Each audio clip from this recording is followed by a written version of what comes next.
Hai,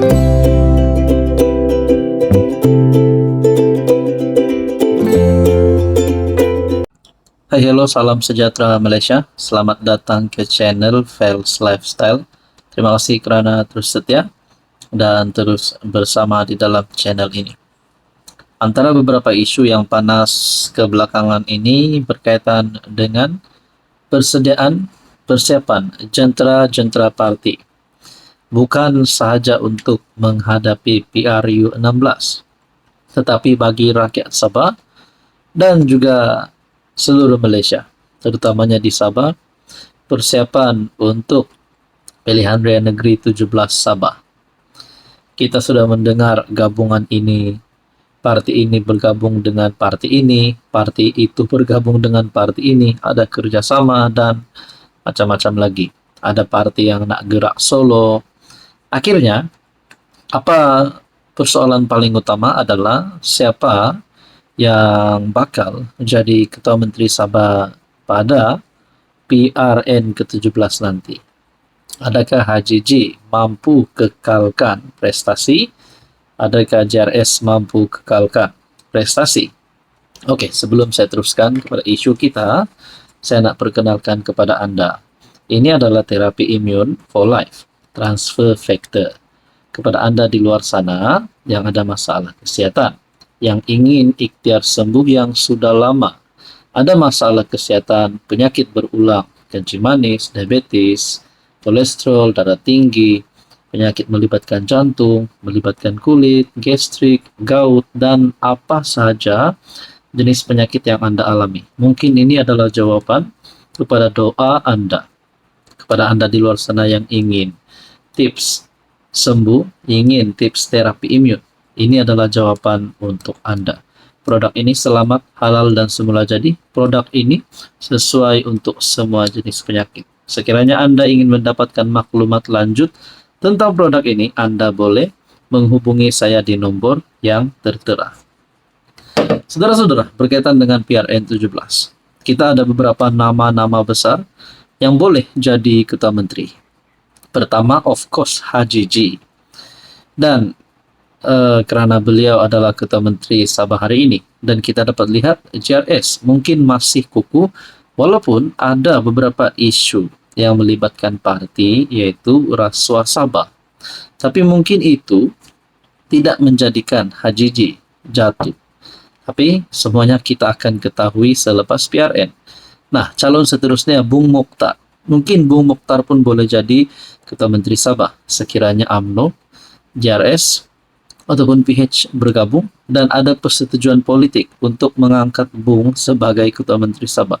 Itu tak mustahil. Seterusnya pula mungkin juga Syafiq Apdal yang ada pengalaman pernah menjadi Ketua Menteri Sabah. Tapi kita dapat lihat agak sukar untuk warisan menang majority. Dan kita dapat lihat kalau warisan gerak solo, adakah warisan mempunyai harapan untuk menang. Nah, dan calon seterusnya yang saya nak sampaikan kepada anda bukan nama baru, tapi saya boleh katakan antara pemimpin yang hebat yang ada di Sabah. Dalam satu komen yang saya terima, setelah saya buat ulasan Ketua Menteri Sabah letak jawatan, memanglah sah Haji J akan letak jawatan. Beliau sendiri sudah membuat kenyataan PRN ke-17 adalah terakhir baginya. Maksud saya Ketua Menteri Sabah sah letak jawatan adalah kerana nanti pun beliau tetap akan letak jawatan, tetap akan lepaskan jawatan. Mungkin bukan kali ini, mungkin selepas PRN 17. Kerana beliau berkata PRN ini adalah hari PRN terakhir. Nah, saudara-saudara, apapun berlaku, Haji J tetap akan letak jawatan, cuma kita tidak tahu bila. Macam Anwar juga, Anwar pun akan letak jawatan, cuma kita tak tahu bila. Nah, saya terima satu komen, sokong Pakatan Harapan APKO, Iwan, lantik sebagai Ketua Menteri Sabah, PRN 17. Iwan Benedik bukan nama yang asing, beliau adalah pemimpin yang hebat. Saudara-saudara, mungkin juga setelah Iwan dilantik sebagai pengerusi PH Sabah, mungkin beliau ada harapan untuk menang dan disokong untuk menjadi Ketua Menteri Sabah sekiranya PH dan gabungan kerjasama menang majoriti untuk PRN ke-17 Sabah. Nah, bercakap tentang ini, kalaulah ada gabungan-gabungan, Anda rasa gabungan mana yang lebih relevan, lebih sesuai? Adakah JRS PH ataupun JRS BN PH ataupun PH dan BN saja? Macam mana pula dengan warisan? Adakah warisan boleh bergabung dengan JRS, boleh bergabung dengan PH, boleh bergabung dengan BN? Dan persoalan seterusnya, bagaimana dengan parti-parti komponen di dalam gabungan-gabungan ini? Adakah mereka bersetuju? Kalau cakap JRS masuk bergabung dengan PH, bergabung dengan BN, bagaimana dengan STA? Adakah mereka setuju? Karena STA adalah komponen di dalam JRS. Nah, begitulah persoalannya.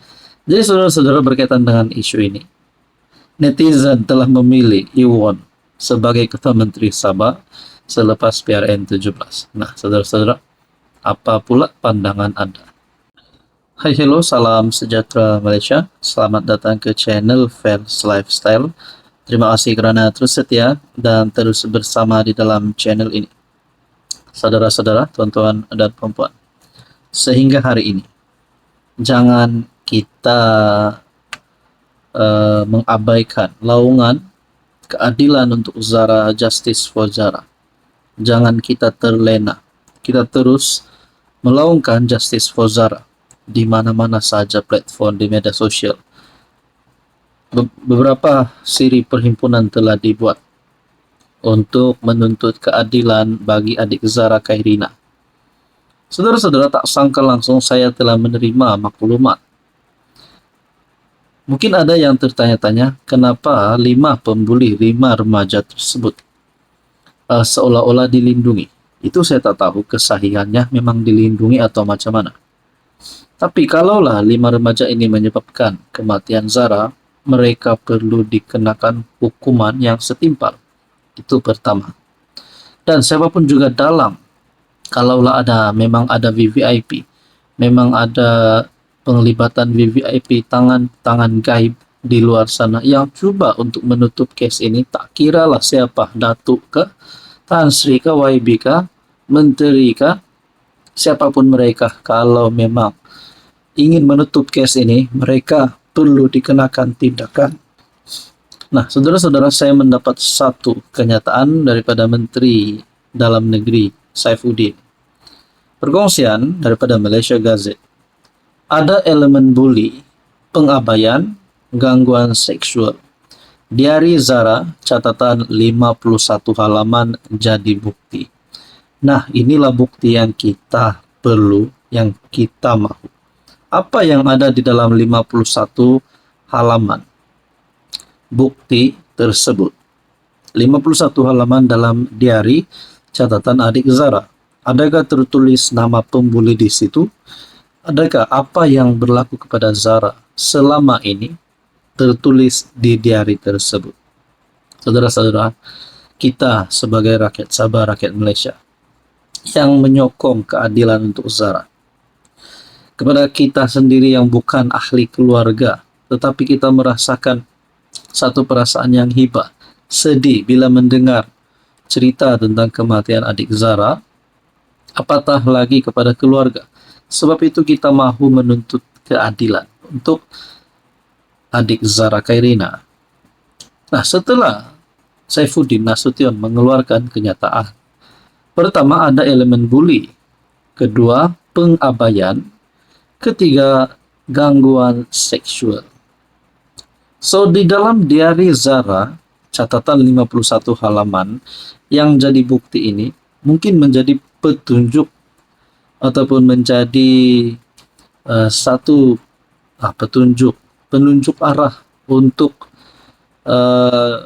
penyiasat pegawai pihak berkuasa untuk mencari siapa dalang sebenar kematian adik Zara Khairina. Kita berdoa supaya keluarga terus dikuatkan. Kita berdoa supaya siasatan dijalankan dengan telus seperti mana yang dikatakan oleh PM Anwar sendiri.